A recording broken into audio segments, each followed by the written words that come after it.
Everyone, I hope you doing well. अभी हम stopping power को स्टडी करने जा रहे हैं and stopping power is related to interaction of radiation with matter.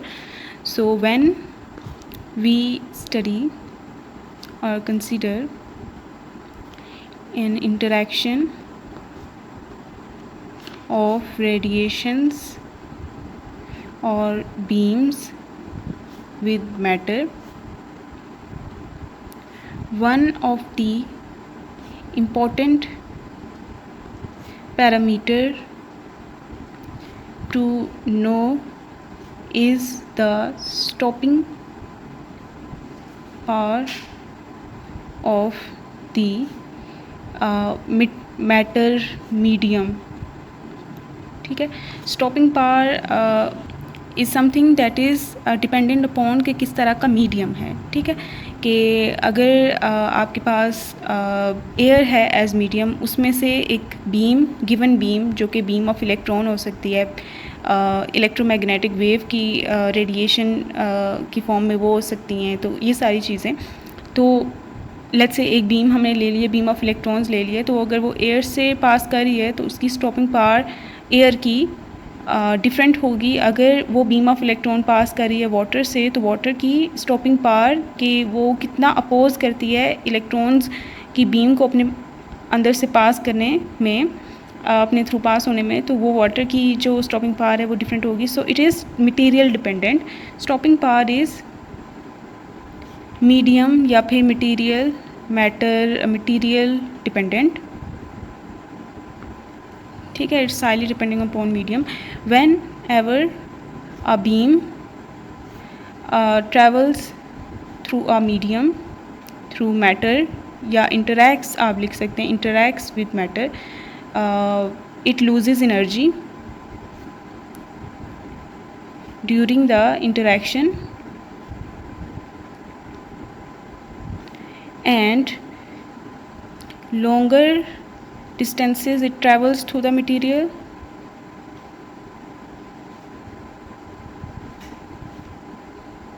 greater the energy losses.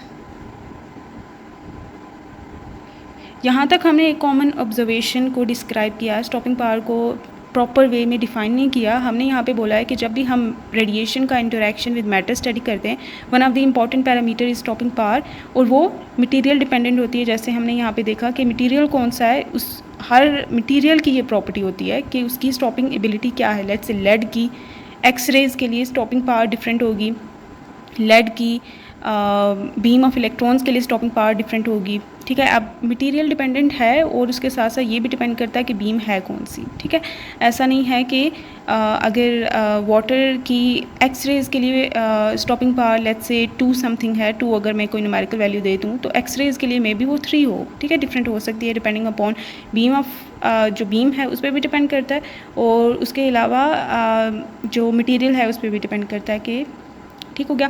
फिर हमने ये एक कॉमन ऑब्जर्वेशन हमें बताया है कि जितना ज़्यादा डिस्टेंस आप मटेरियल के अंदर ट्रैवल करोगे, उतने ही ज़्यादा इंटरेक्शंस होंगे और उतने ही ज़्यादा एनर्जी लॉसेस होंगे. ठीक है, प्रोबेबिलिटी एनर्जी लॉसेस के ग्रेटर हो जाते हैं जितना ज़्यादा वो बीम, जितना ज़्यादा उस मटेरियल में से डिस्टेंस ट्रैवल कर रही होगी. किसी बीम ने इतना डिस्टेंस ट्रैवल किया और एक बीम ने इतना डिस्टेंस मटेरियल्स के पास किया, तो इसने ज़्यादा एनर्जी लॉस की होगी या इसने, बल्कि इसने ही की होगी ऑब्वियसली, क्योंकि इसने ज़्यादा इंटरेक्शन को फेस किया, ग्रेटर डिस्टेंसेस ट्रैवर्स किए.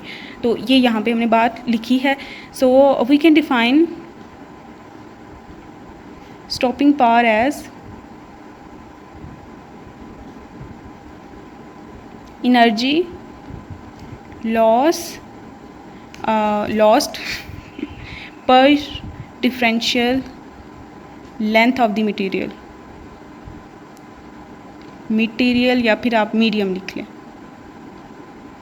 ठीक है, और इसको हम एस से डिनोट करते हैं. It is equals to minus D E by D X. जैसे एक्स बढ़ता है, ई जो है वो डिक्रीज़ होती जाती है. E is the energy of the beam. ठीक है, energy of the beam decreases as X increases. That is why यहाँ पे नेगेटिव साइन आया है, क्योंकि ये दोनों का इन्वर्स रिलेशन है. एक्स के इंक्रीज़ होने पे ई डिक्रीज़ होता है. E is the energy of the beam, और energy of the beam decrease होती है जैसे जैसे वो मटेरियल में से बीम ट्रैवल करती है, ठीक है। तो ये यहाँ पे हमने बात लिखी है, और ये बीम की एनर्जी E है, और यहाँ पे हम इसको DE से ले रहे हैं। सो इन S equals minus DE by DX, E represents the kinetic energy of the beam या particles जो उसको मेकअप कर रहे हैं बीम को, और इस एनर्जी को हम स्पेसिफिक एनर्जी लॉस भी कहते होते हैं, या फिर लीनियर एनर्जी ट्रांसफ़र भी कहते होते हैं, मतलब इसको, ठीक है। स्टॉपिंग पावर को हम in other word specific energy loss भी कहते हैं। अगर ये वर्ड आता है तो आप फेमिलियर होंगे। फिर अगर आ जाता है ना कि लेट्स से किसी मटेरियल की स्पेसिफिक एनर्जी लॉस ये है, तो इट मीन्स वो स्टॉपिंग पावर ही बता रहे होते हैं, ठीक है। सो तो यहाँ तक हमने इसको एक जनरल वे में डिफ़ाइन कर दिया ना। आगे हम क्वांटम मैकेनिकल और रिलेटिविस्टिक फार्मूला देखते हैं स्टॉपिंग पावर का किसी भी मटेरियल के लिए वो कैसे होता है। So it is given bye it's quantum mechanical relativistic quantum mechanical formula was first presented by Bethe block,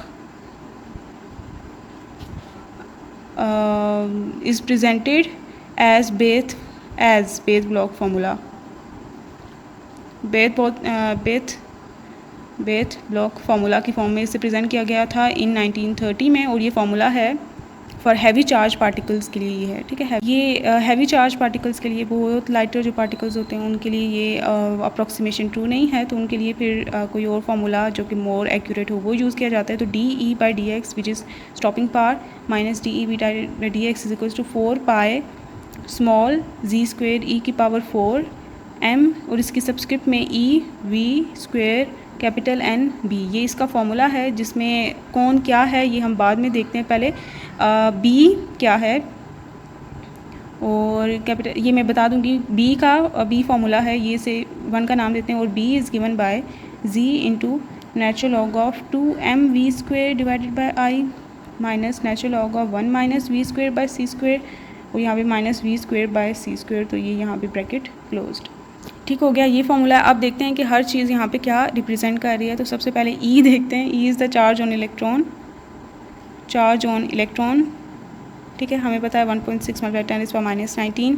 small z जो है ये चार्ज ऑन बीम है, इंसिडेंट जो चार्ज पार्टिकल्स हैं ना उन पे charge, incident charged particles. Let's say alpha particles bombard किए ना, तो अल्फ़ा पार्टिकल्स पे चार्ज क्या होता है, 2e होता है, तो z की जगह हम 2e लिख देंगे। तो ये चार्ज को रिप्रेजेंट कर रहा है, चार्ज ऑन इंसिडेंट पार्टिकल्स, ठीक है। और me जो है मास ऑफ इलेक्ट्रॉन है, v जो है स्पीड ऑफ इंसिडेंट पार्टिकल्स है, ठीक है। Capital N is the number density of absorber, number density of absorber, या फिर आप मीडियम कह सकते हैं जिसमें से वो बीम ट्रैवल कर रही है, कि जो भी मीडियम आपके पास है उसमें कितने नंबर ऑफ़ एटम्स मौजूद हैं पर यूनिट वॉल्यूम, जिसे हम कहते हैं नंबर डेंसिटी। और ये मीडियम के रिलेटेड है, ये इंसिडेंट पार्टिकल की नहीं, ये मीडियम के रिलेटेड है। और B जो है कैपिटल B, इसको हम स्टॉपिंग नंबर कहते हैं, इट इज़ स्टॉपिंग नंबर। और इसमें ये सारी एक्सप्रेशंस हैं जिसमें I is something that we need to know, और I इज़ M जो है मास ऑफ इंसिडेंट पार्टिकल्स है, V उसकी स्पीड है, और I जो है it is experimentally determined value, जो कि बताती है कि वो मटेरियल जिसमें से वो बीम ट्रैवल कर रही है, वो मटेरियल में कितनी आयनाइजेशन या एक्साइटेशंस होती हैं, ठीक है। तो वो उसका एवरेज वैल्यू बताती है, दैट अकाउंट्स फॉर के एक पार्टिकल कितना आयनाइज कर सकता है, कितनी ज़्यादा एक्साइटेशंस अपने अंदर प्रोड्यूस कर सकता है, क्योंकि आयनाइज करेगा, एक्साइटेशन करेगा, तो वो उसकी एनर्जी को मीन्स एब्जॉर्ब करेगा ना इंसिडेंट बीम की। तो that is directly related to कि कितना इंटरैक्टिव है मीडियम, ठीक है, टू द बीम्स। तो ये पैरामीटर वो बताता है, और इसकी अप्रॉक्सीमेटली वैल्यू जो देखी जाती है ट्रू है इसके लिए, वो है 9.1 कैपिटल Z इंटू 1 + 1.9 Z की पावर 2/3, ठीक है। और इसमें जो जी है ये एटॉमिक नंबर है एब्जॉर्बर का या फिर मीडियम का। यहाँ पे भी ये जो जी है ना कैपिटल जी, ये है atomic number of the medium. ये स्मॉल जी है चार्ज है ये ऑफ इंसिडेंट पार्टिकल, और कैपिटल जी है ये एटॉमिक नंबर है, सिर्फ ये चार्ज नहीं है, नंबर है। कि जैसे एटॉमिक नंबर अल्फ़ा, अगर जो गोल्ड है अगर एज मीडियम, तो उसका लेट्स से एटॉमिक नंबर 79 है, तो वो हम 79 जस्ट पुट कर देंगे। तो यहाँ पे अगर हमने उसकी आयनाइजेशन पोटेंशियल और ये सारा कुछ, ये आई वैल्यू फाइंड आउट करनी है, अगर कोई हमें मीडियम गिवन है तो उसका जी पता होना चाहिए, तो हम अप्रॉक्सीमेटली उसका आई फाइंड आउट कर सकते हैं। तो ये स्टॉपिंग पावर के फार्मूलाज थे जो यूज़ होंगे आगे, ठीक है। तो एक फार्मूला ये -dE/dx, ठीक है, अगर E गिवन है as a function of x, उसे हम डेरिवेट कर देंगे, स्टॉपिंग पावर आ जाएगी। या फिर हम बेथ-फ्लोक फार्मूला यूज़ करेंगे जो कि है ये, जिसमें B की वैल्यू ये है, ठीक है। और ये रिलेटिविस्टिक फार्मूला है। अगर लो एनर्जी स्कैटरिंग है ना, लो एनर्जी मीन्स कि उनकी काइनेटिक एनर्जी लो है, और kinetic energy is related to its speed, means speed भी उसकी लो है। तो speed low, energy scattering, speed low, non relativistic formula use किया जाता है, जिसमें ये v²/c² अप्रॉक्सीमेटली 0 हो जाएगा। ये यहाँ पे भी ये 0, तो यहाँ पे natural log of 1 - 0 natural log of 1 आता है, जो कि होता है 0 ही। तो ये वाली टर्म सारी ख़त्म हो जाएगी और हमारे पास जो नॉन रिलेटिविस्टिक फार्मूला बन जाता है ना, ये आगे प्रॉब्लम में यूज़ होगा। दैट इज़ वाई मैं यहाँ पे पहले ही मेंशन कर रही हूँ, आगे प्रॉब्लम्स इसकी इंपॉर्टेंट हैं। तो ये जी नेचुरल लॉग ऑफ 2mv²/I बच जाएगा, ठीक है। और जबकि एस क्या था, वो 4π स्मॉल g² E4/me v²NB, ये me सब्सक्रिप्ट में है, ये सब्सक्रिप्ट में E है, ठीक है। तो ये हम नॉन रिलेटिविस्टिक फार्मूला के लिए हो जाएगा। आगे हम प्रॉब्लम्स करेंगे साथ साथ और देख लेंगे कि क्या क्या और होता है मज़ीद। सो स्टॉपिंग पावर के लिए ये था इतना सा बस।